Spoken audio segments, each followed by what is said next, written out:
ஒரு நாள் நந்தவனத்திற்கு பூ பறிக்க செல்லும் போது அங்க 2 பெண்கள் கமிலினி அணிந்திதை 2 பேர்பால் சுந்தரர் மனதை போக்கினார் என்று சேக்கிலார் பெருமான் கூறுவார். ஆசை கொண்டார். இதை அறிந்த எம்பெருமான் சுந்தரரை அழைத்து, நீ பூலோகம் சென்று இந்த 2 பெண்களை மணந்து தமிழ் செய்வாயாக என்று கூறி அனுப்பி வைத்தார். அப்போது சுந்தரர் பெருமானிடத்தில் கேட்டார், சுவாமி, நான் பூலோகம் சென்று ஏதாவது தவறு செய்தால் என்னை தடுத்து ஆட்கொள்ள வேண்டும் என்று கேட்டுக்கொண்டார். அவ்வாறே சுவாமியும் வரம் கொடுத்து அனுப்பி வைத்தார். அதற்கு இணங்க சோழபல நாடு, அந்த நாட்டிலே திருமுனைப்பாடி என்று சொல்லக்கூடிய ஒரு நாடு. அந்த நாட்டுல ஆதி சைவர் குலத்தில் சடையனாருக்கும் இசைஞானியாருக்கும் மகனாய் வந்து பிறந்தார் நம்முடைய சுந்தரமூர்த்தி சுவாமிகள். தம்பிரானுடைய அருளால் பிறந்த குழந்தை ஆனபடியினால் நம்பியாரூரர் என்ற பெயர் சூட்டி நாளொரு மேனியும் பொழுதொரு வண்ணமுமாக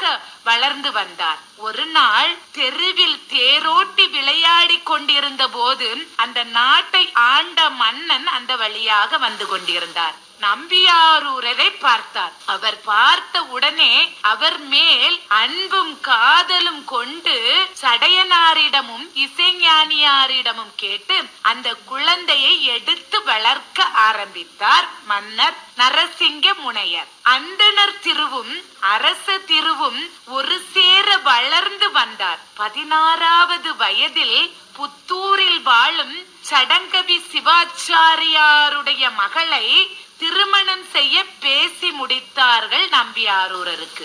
திருமணம் நாடே பிரமிக்கும் அளவுக்கு நடந்து கொண்டிருந்தது. அப்போது மணவரையில் சுந்தரர் அமர்ந்து இருந்தார். நம்முடைய எம்பெருமான் பார்த்தார்.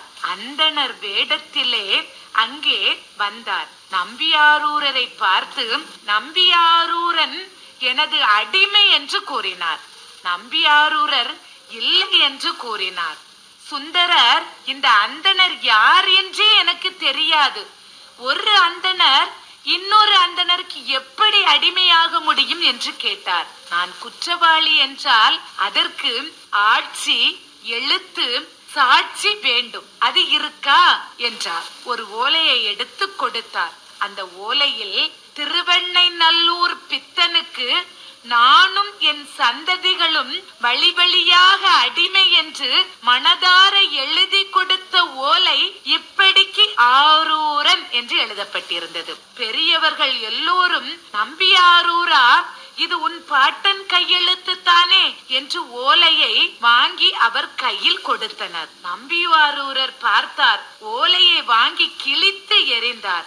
இவர் ஓலையை கிழித்த காரணத்தினால் இவர் என்னுடைய அடிமை என்பது உறுதியாகிவிட்டது. என் ஊர் திருவெண்ணைநல்லூர், அங்க வாருங்கள், பேசி முடிவு செய்து கொள்ளலாம் என்று அனைவரும் திருவெண்ணைநல்லூர் வீற்றிருக்கும் பெரியவர்கள் முன்னிலையில் கூடினார்கள். கிள வேடத்தில் வந்த அந்தணரை பித்தனே, பேயனே என்று வன் சொற்களால் திட்டினார். வழக்கை விசாரித்த பெரியவர்கள் நம்பியாரூரரை திருவெண்ணைநல்லூர் பித்தனுக்கு அடிமை என்று தீர்ப்பு வழங்கினார்கள். அப்போது திருவெண்ணைநல்லூரில் உள்ள திருவருள் துறை என்னும் ஆலயத்துக்குள் நுழைந்தார். அந்தணரை காணவில்லை. அப்போதுதான் சுந்தரர் உணர்ந்தார், வந்தது எம்மையாளும் இறைவன் எம்பெருமான் என்று. இறைவன் எம்பெருமான் விடையின் மேல் வந்து காட்சி கொடுத்தார். சுந்தரரை பாடு என்றார். நான் என்ன பாடுவேன் என்றார். நீ என்னை பித்தனே என்று திட்டினாயே, பித்தா என்று பாடு என்று அடியெடுத்து கொடுக்கின்றார். அப்போதுதான் முதல் திருப்பாட்டை சுந்தரமூர்த்தி சுவாமிகள் பாடினார்கள்.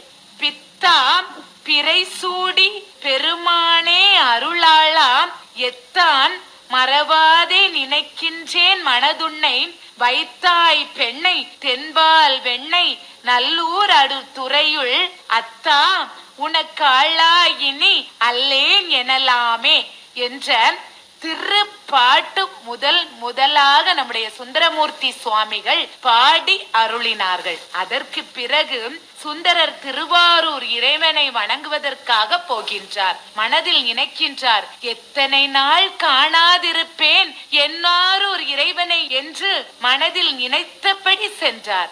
இறைவரோ தொண்டருக்குள் அடக்கம். தொண்டர்தம் பெருமை சொல்லவும் பெரிதோ, இந்த அடியார்க்கு நான் தொண்டனாகும் நாள் என்றோ என்று எண்ணி ஏங்கி நின்றார். இறைவன் திருவடியை வணங்கி நின்ற போது இறைவன் காட்சி கொடுத்து அடியவர்களுடைய பெருமையை பாடு என்றார். அடியவர்களை பாடுவதற்கு யான் உரியவனா என்று கேட்டார். இறைவன் இரண்டாவது முறையாக அடியெடுத்து கொடுக்கின்றார். தில்லைவாழ் அந்தணர்தம் அடியார்க்கும் அடியேன் என்று அடியெடுத்து கொடுக்கின்றார்.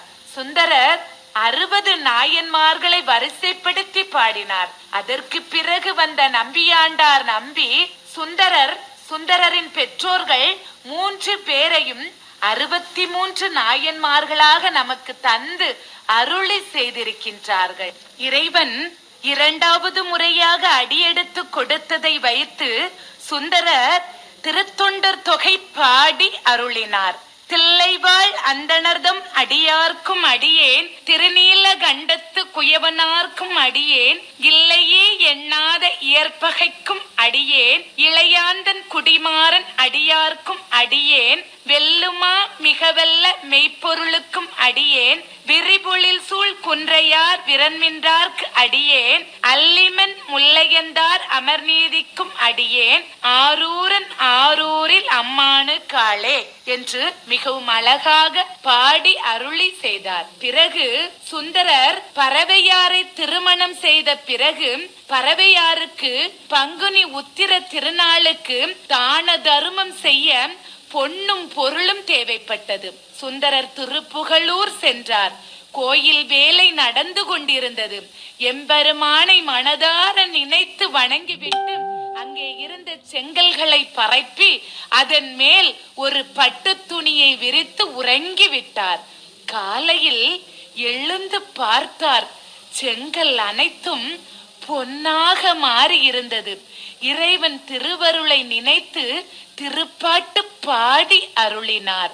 என்ன பாடல் தெரியுமா?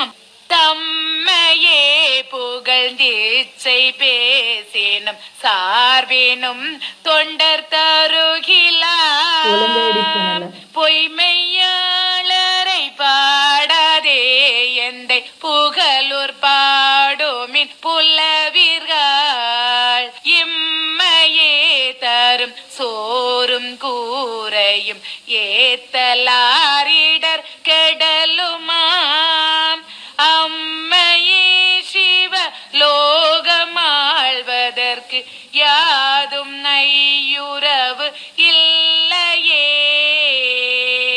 என்று பாடி அருளினார். சுந்தரர் பல கோயில்கள் சென்று 38,000 பாடல்களை பாடினார் என்று சொல்லப்படுகின்றது. அதில் நமக்கு கிடைத்தது 101 பதிகம் மட்டுமே கிடைத்துள்ளது. சுந்தரர் ஆடி சுவாதி நட்சத்திரத்து அன்று திருக்கயிலாயத்தில் இருந்து வந்த வெள்ளை யானையில் திருக்கயிலாயம் அடைந்தார். சுந்தரமூர்த்தி சுவாமிகள் திருவடியை வணங்கி அவருடைய அருளை நாம் பரிபூரணமாக பெறுவோம் என்று சொல்லி முடித்துக் கொள்கிறேன். நன்றி, வணக்கம். இதுவரைக்கும் என்னுடைய உரையை தங்களுடைய செவிகளுக்கு விருந்தாக கேட்டு மகிழ்ந்த பண்பலை நேயர்களுக்கு என்னுடைய மனமார்ந்த நன்றியை தெரிவித்துக் கொள்கின்றேன். நன்றி, வணக்கம்.